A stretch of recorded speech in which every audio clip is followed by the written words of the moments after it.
জয় রাম। রামধনু চ্যানেলে আপনাদের স্বাগত। আশা করি সকলেই ভালো আছেন, ঠাকুরের কৃপায় ভালো থাকবেনও। দয়াময় ঠাকুরের শ্রীচরণে শতকোটি প্রণাম। ঠাকুর সকলের মঙ্গল করুন, সকলের চৈতন্য দিক। জয় গুরু, জয় রাম, জয় গোবিন্দ, গুরু কৃপাহি কেবলম। ঠাকুরের নাম নিয়ে আজকের কথা শুরু করছি। আশা করি আপনাদের ভালোই লাগবে। শ্রী শ্রী ঠাকুর বৃন্দাবনে একাকী একটি বাড়িতে কিছুদিন বাস করিয়াছিলেন। হঠাৎ তাহার জ্বর হয়, সমস্ত শরীরে অসহ্য যন্ত্রণা। এমন কেহই বাড়িতে নাই যে তাহার সেবা শুশ্রূষা করিবে বা গা হাত পা একটু টিপিয়া দেবে।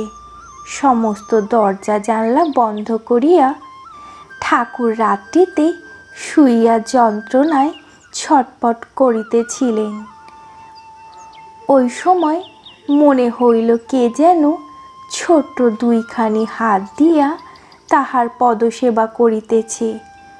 বড়ই আরামবোধ করিয়া ঠাকুর যেন গভীর নিদ্রা বিভূত হইয়া পড়িলেন।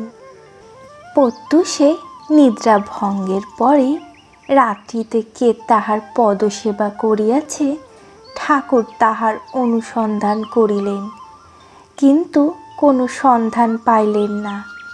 দরজা জানলা যেমন ছিল তেমনই আছে দেখিয়া তিনি সিঁড়ি দিয়া ছাদে উঠিলেন এবং দেখিলেন একটি বড় বানর ছাদের এক স্থান হইতে লাফাইয়া চলিয়া গেল। ওই স্থানে গিয়া দেখিলেন ছাদের একটি টালি খোলা রহিয়াছে। ঠাকুর বলিলেন, টালি খুলিয়া ওই বানরটি ঘরে প্রবেশ করিয়াছিল এবং সারা রাত্রি ধরিয়া তাহার পদসেবা করিয়াছিল।